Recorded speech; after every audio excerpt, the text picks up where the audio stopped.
আচ্ছা নেহা, তোমার তলপেটে এই কাটা দাগটা কিসের? বাসর রাতে চরম রোম্যান্সকর মুহূর্তে এই কথাটা শোনার জন্য একদমই প্রস্তুত ছিল না নেহা। এদিকে নেহার মুখে কোনো উত্তর না পেয়ে আবারও জিজ্ঞেস করলো মজনু, বললে না তো তোমার তলপেটে এই কাটা দাগটা কিসের? নেহা এইবার একটু নড়ে চড়ে বসলো। ড্রেসিং টেবিলের ওপর রাখা পানির গ্লাস হাতে নিয়ে এক ঢোকে সবটুকু পানি খেয়ে ফেললো। তারপর তার স্বামী মজনুর বুকের সাথে একেবারে লেপ্টে গেল। নেহার চোখের পানি দিয়ে ইতিমধ্যে মজনুর বুকটা ভিজে একাকার হয়ে গেছে। যদিও মজনু জানে এই কাটা দাগের রহস্যটা কি, তবুও নেহার মুখ থেকে সে শুনতে চায়। নেহা বলে, আমি যদি আপনাকে এই কাটা দাগের রহস্যের কথা বলি, আপনি আবার আমাকে ছেড়ে দেবেন না তো? অসহায় দৃষ্টিতে তাকিয়ে কথাটা বলল নেহা। মজনু বলল, তুমি নির্ভয়ে বলতে পারো, আমি তোমাকে কখনো ছেড়ে দেব না। তারপর নেহা বলতে শুরু করলো, ঘটনাটি কয়েক বছর আগের। তখন আমি নিউ 10-এ পড়ি। তো এক বান্ধবীর বিয়েতে তার বাড়িতে গেছিলাম। অন্য সবার মতন আমার মনও তখন প্রেমের জন্য দিওয়ানা হয়েছিল। ভালোই চলছিল বিয়ে বাড়িতে কাটানো মুহূর্তগুলো। হঠাৎ আমার চোখে পড়ে নীল পাঞ্জাবি পরা একটা ছেলের ওপরে। দেখতে লম্বা চওড়া, হ্যান্ডসাম, স্মার্ট। এক কথায় যে কোনো মেয়েকে ঘায়েল করতে তার একটা মুচকি হাসি যথেষ্ট ছিল। মজনু বলল, তারপর কি হলো? নেহা বলল, এক গ্লাস পানি হবে? গলাটা একটু শুকিয়ে গেছে। এই নাও। পানির গ্লাস এগিয়ে দিয়ে বলল মজনু। পানি খেয়ে আবারও বলা শুরু করলো নেহা, প্রথম দেখাতেই ভালোবেসে ফেলি ওকে। সেদিন রাতেই ওকে প্রপোজ করি, আর সেই ছেলেটাও আমার প্রপোজ অ্যাকসেপ্ট করে। এভাবে চলতে থাকে আমাদের প্রেম। একসময় সে আমার সাথে ফিজিক্যাল রিলেশন করতে চায়। প্রথমে রাজি হইনি, কিন্তু পরে রাজি হয়ে যায়। কারণ ওর প্রতি আমি এতটাই মুগ্ধ হয়েছিলাম যে ওকে ছাড়া আমার জীবন অসম্ভব ছিল। প্লাস আমার শরীরও তখন প্রথম কারো স্পর্শ পাওয়ার জন্য পাগল হয়েছিল। তার সাথে রুম ডেট করার পর থেকে ও আমাকে অ্যাভয়েড করা শুরু করে। আমার সাথে ঠিকমতো কথা বলে না, আগের মতন কেয়ার করে না। তারপর একদিন হঠাৎ করে ফোন দিয়ে বলে ব্রেকআপ। শুধু এইটুকু বলেই ফোন কেটে দিয়েছিল। আমাকে কোনো কথা বলার চান্স দেয়নি। এভাবে চলে যায় কয়েক মাস। এক সময় আমি জানতে পারি আমি মা হতে যাচ্ছি। কথাটা শোনা মাত্র কলিজা ফেটে কান্না চলে আসে। আমার এক বান্ধবীর সাথে যোগাযোগ করে একটা ক্লিনিকে গিয়ে বাচ্চাটা নষ্ট করে দিই। কিন্তু বিশ্বাস করেন, তখনও আমি শুধু মন থেকে ওকেই ভালোবাসি। আর হতে পারে এখনও এই বেহায়া মনটা শুধু ওকেই চাই। কিন্তু আমি আপনাকে ঠকাতে চাইনি। আমি বিয়ের আগেই আপনাকে সব বলে দিতে চেয়েছিলাম, কিন্তু বাবা তার মাথায় হাত দিয়ে আমার কাছ থেকে কথা নেয়, যেন আমি বিয়ের আগে এই কথাটা আপনাকে না বলি।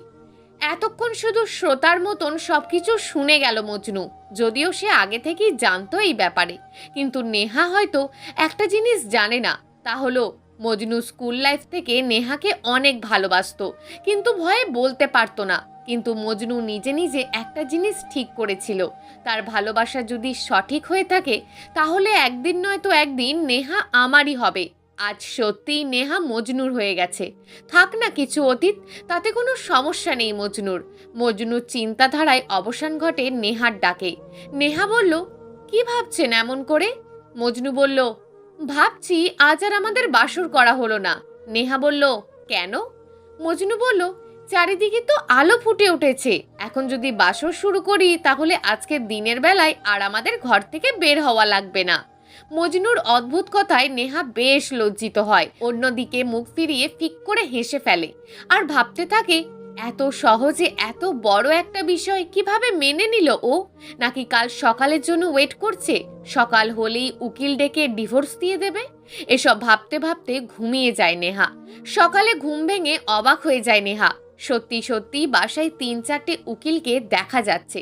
তাহলে কি মজনু সত্যিই আজ নেহাকে ডিভোর্স দেবে? এসব ভাবতে ভাবতে ঘেমে একাকার হয়ে গেছে নেহা। সকাল থেকে মজনুর কেউ কোথাও দেখতে পাচ্ছে না সে। এদিকে মজনুর ছোট বোন নিশি এসে নেহাকে খাওয়ার টেবিলে যেতে বলল। নতুন বউ, তার উপর আবার বাসর রাতের পরের দিন। কিভাবে মজনুকে ছেড়ে একা একা খাবার টেবিলে যাবে নেহা? খিদের জ্বালায় পেটের মধ্যে চোঁচো করছে নেহার। মনে মনে মজনুর 14 গুষ্টি উদ্ধার করছে সে। এমন সময় পিছন থেকে মজনু এসে আলতো করে জড়িয়ে ধরে নেহাকে। আচমকায় চমকে ওঠে নেহা। তারপর এক টানে নেহাকে নিজের দিকে ঘুরিয়ে নিয়ে কপালে আলতো করে একটা ভালোবাসার পরশ এঁকে দেয়।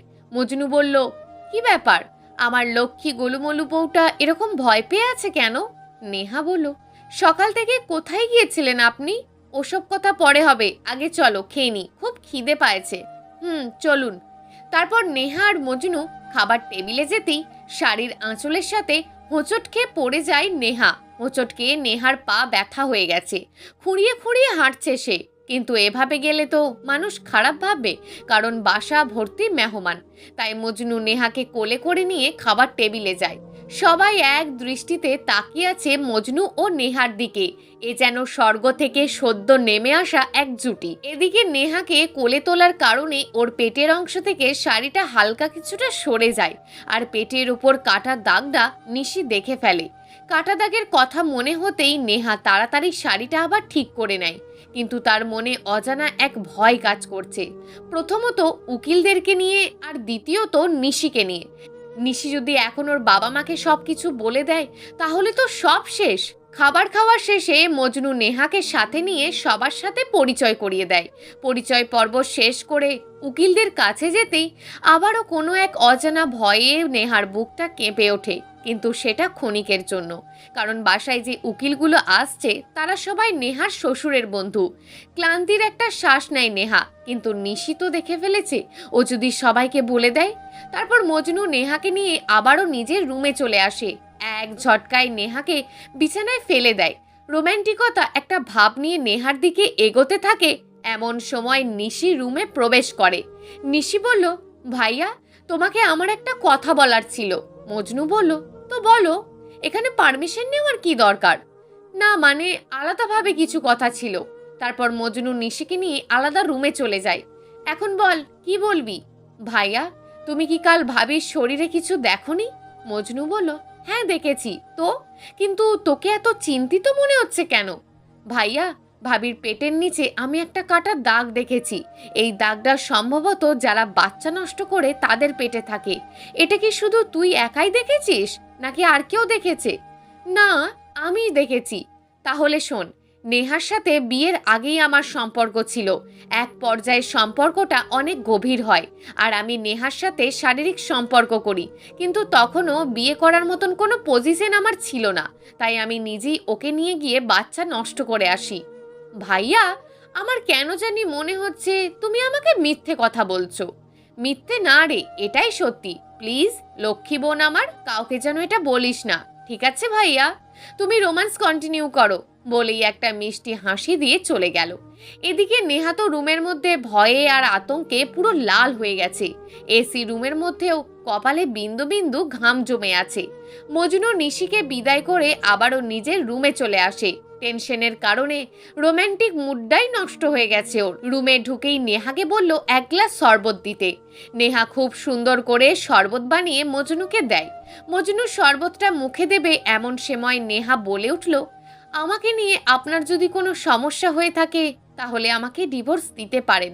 নেহার মুখে ডিভোর্সের কথা শুনে মজনুর হাত থেকে শরবতের গ্লাসটা মাটিতে পড়ে যায়। নেহার কথায় কি উত্তর দেবে ভেবে পায় না সে। তবুও অনেক কষ্টে আস্তে করে শুধু একটা কথাই বলল, আমি তোমাকে ভালোবাসি নেহা, তোমার সাথে আমি সারা জীবন কাটাতে চাই। শেষ বয়সে দুজন একসাথে পান চিপুতে চিপুতে গল্প করতে চাই। মজনুর কথায় এক রাস মুগ্ধতা নিয়ে তাকিয়ে থাকে নেহা। নেহাকে অবাক করে দিয়ে মজনু বলল, তোমার মনটা মনে হয় খারাপ হয়ে আছে, চলো ছাদে বসে গল্প করা হোক। তারপর মজনু নেহাকে নিয়ে ছাদে চলে যায়। আকাশটা মেঘলা হয়ে আছে, যে কোনো সময় অঝোর ধারায় বৃষ্টি নামতে পারে। নেহার চুলগুলো ছেড়ে দেয়া ছিল, হালকা বাতাসে চুলগুলো বারবার মুখের ওপর এসে পড়ছে। মজনু চুলগুলো সরিয়ে কানের পাশে গুঁজে দেয়। তারপর পকেট থেকে বেলি ফুলের মালাটা বের করে নেহাকে পরিয়ে দেয়। মজনু আগে থেকেই জানতো বেলি ফুলের মালা নেহার খুব পছন্দ। ছাদের রেলিং ধরে দাঁড়িয়ে আছে নেহা, পাশেই দাঁড়িয়ে আছে মজনু। দুজনের মাঝেই এক ধরনের রোম্যান্টিকতা কাজ করছে। মজনুর খুব ইচ্ছে করছে নেহার ওই লাল টকটকে ঠোঁট দুটোকে হালকা শীতল ভালোবাসার পরশ দিতে। এক পর্যায়ে নিজের ইচ্ছা পূরণ করতে নেহার ঠোঁটের দিকে এগোতে থাকে মজনু। ঠোঁটের সাথে ঠোঁট মেশাবে এমন সময় নেহা চিৎকার করে ওঠে। কি হলো তোমার? কাকে দেখেছো? নেহা নিজের আঙুল দিয়ে অন্য একটি ছাদের দিকে ইশারা দিয়ে মজনুকে দেখিয়ে দেয়। ওদিকে তাকাতেই সেই ছেলেটিকে দেখে চমকে ওঠে মজনু। মজনুর চমকে ওঠার কারণ শুধু সেই ছেলেটি না, তার সাথে থাকা মজনুর বোন নিশি। কোনো এক অজানা ভয়ে মজনুর বুকটা কেঁপে ওঠে। তাহলে কি নিশিও তার ফাঁদে পা দিয়েছে? এদিকে তাকে দেখে নেহার বুকের ভেতর সেই শুকিয়ে যাওয়া ক্ষতটা আবারও ভিজে উঠল। তার মন শুধু অস্থির হয়ে আছে তার সাথে কথা বলার জন্য। মজনু আর এক মুহূর্ত দেরি না করে নেহাকে নিয়ে পাশের ছাদে চলে যায়। এখনও সে আর নিশি কথা বলছে। মজনু আর নেহাকে যেতে দেখে সে সেখান থেকে চলে যায়। চলে যাওয়ার পর মজনু নিশিকে জিজ্ঞাসাবাদ শুরু করে। ওই ছেলেটির সাথে তোর কি সম্পর্ক? ওর সাথে আমার কোনো সম্পর্ক নেই। সম্পর্ক আছে ভাবির সাথে, যা তুমি আমার কাছ থেকে গোপন রেখেছো। তুই এসব কি বলছিস? পাগল হয়ে গেছিস নাকি? না, আমি পাগল হইনি। পাগল হয়েছ তুমি ভাবির প্রেমে। কি বলতে চাইছিস তুই? ও হলো আমার এক বান্ধবীর বড় ভাই। আমি তোমার বিয়ে উপলক্ষে ওকে আসতে বলি। কাল যখন তুমি বর্ষে যে বিয়ে করার জন্য অপেক্ষা করছিলে, তখন ওই ভাই আমাকে তার কাছে ডাকে আর পুরো ব্যাপারটা আমাকে খুলে বলে। তার মানে তুই সব কিছু জানিস? হ্যাঁ জানি। আর হ্যাঁ, একটা কথা, ভাইয়া নেহা ভাবির সাথে কথা বলতে চাই। আচ্ছা তুই যা, আমি ওর সাথে পরে কথা বলবো। তারপর নিশি সেখান থেকে চলে যায়। নেহার দিকে তাকাতেই চমকে ওঠে মজনু, কারণ নেহার দু চোখ বেয়ে অঝোর ধারায় পানি পড়ছে। নেহার কাঁদার কারণটা মজনুর কাছে ঠিক ক্লিয়ার না। আচ্ছা, নেহা কি ও চলে যাওয়ার জন্য কাঁদছে, নাকি এতদিন হারিয়ে যাওয়া সেই ভালোবাসার মানুষটাকে দেখে? তুমি কি তার সাথে কথা বলতে চাও? নেহা কিছু উত্তর দেয় না। আমি তোমাকে কিছু জিজ্ঞেস করছি নেহা, তুমি কি তার সাথে কথা বলতে চাও? নেহা বলে, ওকে, দুপুরে ওকে আমি আসতে বলবো। তারপর নেহা আর মজনু আবার নিজের বাসায় চলে আসি। নেহা রুমে এসে সোজা ওয়াশরুমে গিয়ে দরজা বন্ধ করে দেয়। মজনু মাথায় হাত দিয়ে ফ্লোরে বসে পড়ে আর ভাবতে থাকে, এত বছর পর হারিয়ে যাওয়া সেই ভালোবাসাটা ফিরে পেয়ে আবার কি হারিয়ে ফেলতে হবে? এদিকে ওয়াশরুম থেকে ফুপিয়ে ফুপিয়ে কান্নার আওয়াজ আসছে। আচ্ছা, ওয়াশরুমের ভিতর নেহা এখন কার জন্য কাঁদছে? মজনুর জন্য নাকি সেই ছেলেটির জন্য? চলতে থাকে কিছুক্ষণ এভাবেই। মজনু বারান্দায় গিয়ে একটা সিগারেট লাগায়। বিষাক্ত নিকোটিনের ধোঁয়ার মাঝে বিলিয়ে দেয় নিজেকে। একটু পর নেহা ওয়াশরুম থেকে বেরিয়ে আসে। চোখগুলো লাল টকটকে হয়ে গেছে আর ফুলে উঠেছে খুব, অনেকটা টমেটোর মতন হয়ে গেছে। দেখেই বোঝা যাচ্ছে অনেকক্ষণ ধরে কান্না করেছে। আয়নার সামনে দাঁড়িয়ে চুল আঁচড়াচ্ছে নেহা। পরনে নীল শাড়ি, চোখে কাজল, হাতে নীল চুড়ি, কপালে টিপ। এক কথায় পরীর মতন সুন্দর লাগছে নেহাকে। মনে হচ্ছে স্বর্গ থেকে নেমে আসা সদ্য পরী। কিন্তু একটা জিনিস দেখে মজনু মুচকি মুচকি হাসছে, আর সেটা হলো নেহা এখনো শাড়ির কুঁচিটা ঠিক করতে পারেনি। বারবার শুধু ব্যর্থ চেষ্টা করে যাচ্ছে। না, এভাবে আর থাকা যায় না। মজনু এবার ডাইরেক্ট নেহাকে পিছন থেকে জড়িয়ে ধরে। চুলের মাঝে নাক ডুবিয়ে সদ্য ভেজা চুলের ঘ্রাণ নেয়। তারপর নেহাকে নিজের দিকে ঘুরিয়ে নেয়। মজনুর কোমল ঠোঁটে শীতল স্পর্শ পেয়ে নেহার শরীরটা কেঁপে ওঠে। মজনুর ইচ্ছা করছে আর একটু রোম্যান্স করার জন্য। ঠিক তখনই মজনুর মনে পড়ে যায় সকালের ঘটনার কথা। তার মানে নেহা মজনুর জন্য সাজেনি, নেহা সেজেছে তার জন্য। মুহূর্তেই মজনুর মনটা খারাপ হয়ে যায়। নেহাকে ছেড়ে দিয়ে আবারও বারান্দায় গিয়ে আর একটা সিগারেট লাগায়। এদিকে নিশি মেসেজ করে বলল সে বাসায় এসে গেছে। মজনু তাকে ছাদে নিয়ে যাওয়ার জন্য নিশিকে বলে। নিশি তাকে সোজা ছাদে নিয়ে যায় আর মজনুর সিগারেটটা শেষ করে নেহাকে নিয়ে ছাদে চলে যায়। এই মুহূর্তে ছাদের উপরে চারজন মানুষ নিস্তব্ধ হয়ে দাঁড়িয়ে আছে। মজনু, নেহা, নিশি ও সেই ছেলেটি। কারোর মুখে কোনো কথা নেই। সবাই যেন কথা বলার শক্তি হারিয়ে ফেলেছে। নীরবতা ভেঙে সেই প্রথম কথা বলা শুরু করলো। আমি তোমার সাথে অনেক অন্যায় করেছি নেহা, তোমাকে অনেক কষ্ট দিয়েছি। প্লিজ আমাকে মাফ করে দাও। আমি তোমাকে আমার করে পেতে চাই, মানে বিয়ে করে নিজের করে নিতে চাই। আমার কাছে মাপ চাওয়ার মতন কোনো অপরাধ তুমি করনি, কিন্তু আমাকে একটা কথা বলবে প্লিজ? কি এমন অপরাধ আমি করেছিলাম যার জন্য তুমি আমাকে এত বড় শাস্তি দিলে? নিজের থেকেও বেশি ভালোবাসতাম তোমায়, অন্ধের মতন বিশ্বাস করতাম তোমাকে, নিজের মন প্রাণ উজাড় করে ভালোবাসতাম তোমাকে। এটাই কি ভুল ছিল আমার? প্লিজ নেহা, আমাকে একটাবার সুযোগ দাও, আমি তোমাকে আপন করে নেব। প্লিজ, শেষবারের মতন তোমাকে ভালোবাসার একটা সুযোগ দাও। মনে আছে সেদিনের কথা? আমিও তোমাকে হাত জোর করে কেঁদে কেঁদে বলেছিলাম, প্লিজ আমাকে ছেড়ে দেও না। প্লিজ নেহা, এতটা নিষ্ঠুর হয়েও না, আমাকে শেষবারের মতন ক্ষমা করে দাও। আর তুমিই তো আমাকে বলতে ক্ষমা করা মহত্বের গুণ। হ্যাঁ, বলতাম ক্ষমা করা মহত্বের গুণ, কিন্তু এখন আমি মহৎ না। তোমার মিথ্যে ভালোবাসা আমাকে কঠিন থেকে কঠিনতম তৈরি করেছে। নেহা, শুধু একবার আমার কথা বোঝার। আমি আর কোনো কথা শুনতে চাই না। এই মুহূর্তে তুমি আমার সামনে থেকে চলে যাবে, নইলে আমার চেয়ে খারাপ আর কেউ হবে না বলে দিলাম। ছেলেটি কিছু একটা বলতে চেয়েছিল, কিন্তু মজনুর রাগান্বিত চেহারার দিকে তাকিয়ে আর কোনো কথা না বলে চলে যায়। কিছুক্ষণ পর নেহাও দৌড়ে নিজের রুমে চলে যায়। ছাদে এখন শুধুমাত্র দুজন মানুষ দাঁড়িয়ে আছে, মজনু আর নিশি। দুজনেই চুপ হয়ে আছে। কয়েক মিনিট পর মজনু ছেলেটির কাছে ফোন দেয়। তারপর তাদের মাঝে যে কথা হয়, থ্যাঙ্কস দোস্ত, প্ল্যান সাকসেসফুল হয়েছে। পার্টি কবে দিবি সেটা বল। হ্যাঁ, আজকে সন্ধ্যাতেই দেব, কিন্তু তুই খুব সুন্দর অভিনয় করতে পারিস, সামনে তুই অনেক বড় অভিনেতা হতে পারবি। হ্যাঁ, আর সন্ধ্যায় আমি পার্টিটা অ্যাটেন্ড করব, ওখানেই সব কথা হবে। ফোন কেটে দিয়ে এক পৈশাচিক হাসি দেয় মজনু। কি হলো, আপনারা সবাই অবাক হয়ে গেলেন নাকি? আরে, অবাক হওয়ারই কথা। আপনারা হয়তো ভাবছেন এত কিছু হয়ে গেল, তাহলে কি সব অভিনয় ছিল? হ্যাঁ, অভিনয় ছিল, কিন্তু সবটুকু না। নেহাকে ভালোবাসার গল্পটা এটা সঠিক। আর একটা কথা যেটা না বললেই নয়, তা হলো সেই ছেলেটি যার নাম বাবু, তার সাথে যে নেহার ফিজিক্যাল রিলেশন হয়েছিল, ওটা অ্যাকচুয়ালি বাবুর সাথে না, মজনুর সাথে হয়েছিল। কারণ সেদিন রুমের মধ্যে দুইজন ছিল, আর রুমটা ছিল অন্ধকার। আর সবচাইতে বড় কথা হলো, মজনু আর বাবুর হাইট ওয়েট দেহের গঠন প্রায় সেম, যার কারণে নেহা এত কিছু বুঝতে পারেনি। এখন হয়তো আপনারা প্রশ্ন করতেই পারেন, এত কিছু কি জন্য করলেন? তাহলে আমি বলবো, হারিয়ে যাওয়া ভালোবাসা ফিরে পাওয়ার জন্য। তাহলে হয়তো আবার প্রশ্ন করবেন, আপনি তো আপনার ভালোবাসা ফিরে পাইছেন। তাহলে আমি বলবো, এটা আমার হারিয়ে যাওয়া ভালোবাসা নয়, এটা আমার আদরের কলিজার টুকরো ছোট বোনের ভালোবাসা। চলুন ক্লিয়ার করে বলি। আমি যখন নেহার পিছনে ঘুরতাম, তখন আমার বোন নিশি আর নেহার ভাই হাসানের রিলেশন ছিল। যদিও আমি জানতাম না, কিন্তু পরে নিশিই আমাকে বলেছে। তো নিশি আর হাসান দুজন দুজনকে খুব ভালোবাসতো, আর এখনো বাসে।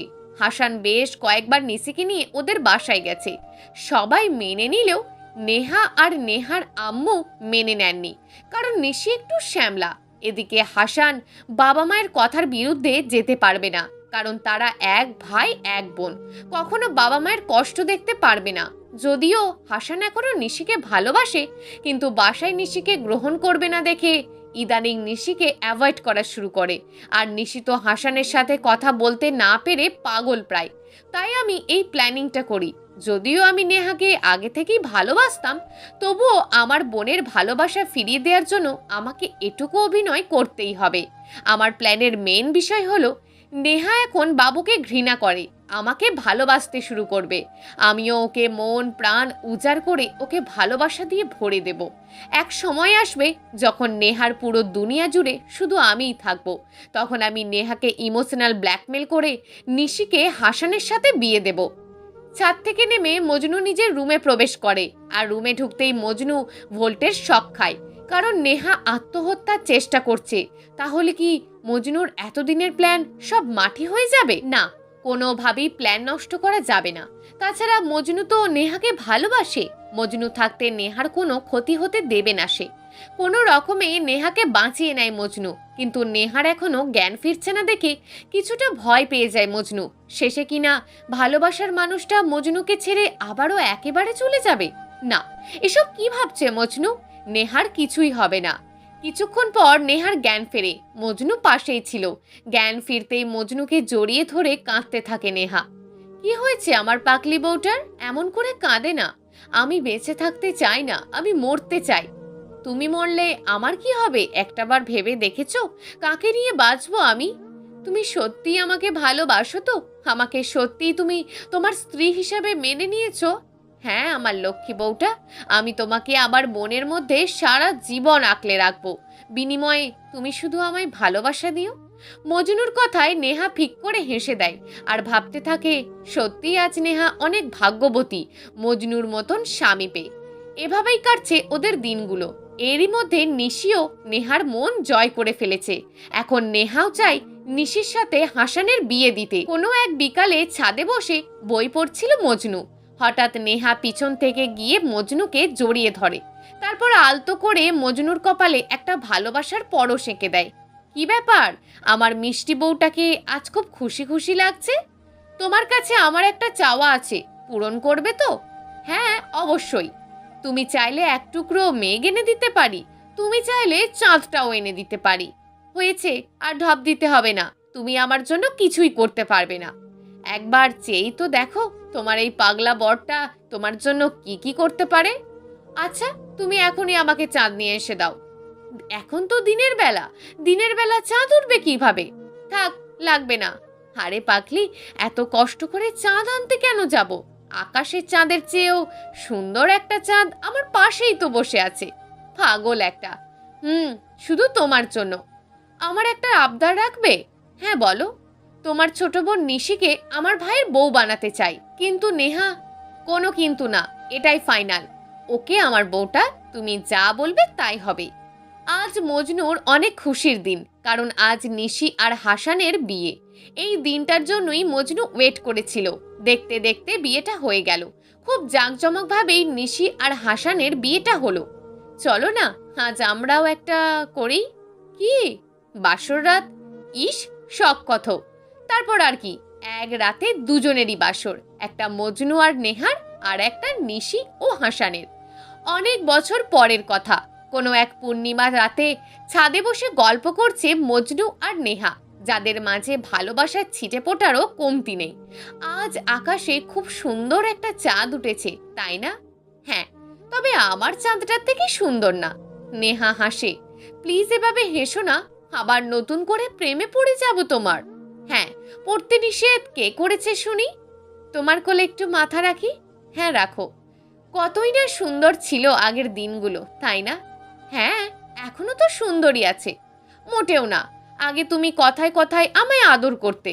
সমস্যা কি, এখনো আদর করব? বলেই নেহার কপালে একটা চুমু দেয়। বুড়োর চুমু দেওয়ার শখ কত, সামনের দাঁত তো একটাও নেই। বলেই হাসতে থাকে। এই চলো না, আজ এই পূর্ণিমার চাঁদটাকে সাক্ষী রেখে তোমাকে শেষবারের মতন একটু আদর করি। না না, মোটেও না। নাতি নাতনিরা দেখবে তো। তুমি এখানে থাকো, আমি পানের বাটিটা নিয়ে আসি। আজ সারা রাত পান চিপুতে চিপুতে গল্প করব দুজন। 50তম বিবাহবার্ষিকী উপলক্ষে এটাই ছিল মজনু আর নেহার শেষ চাঁদ দেখা। প্রিয় দর্শক, এই গল্পটা আপনাদের কেমন লাগলো তা অবশ্যই একটি কমেন্ট করবেন। আর যদি গল্পটা আপনাদের ভালো লেগে থাকে তাহলে ভিডিওটিতে একটি লাইক করে দেবেন এবং এই ধরনের ভিন্ন স্বাদের গল্প শোনার জন্য চ্যানেলটিকে অবশ্যই সাবস্ক্রাইব করে আমাদের সঙ্গে যুক্ত থাকুন।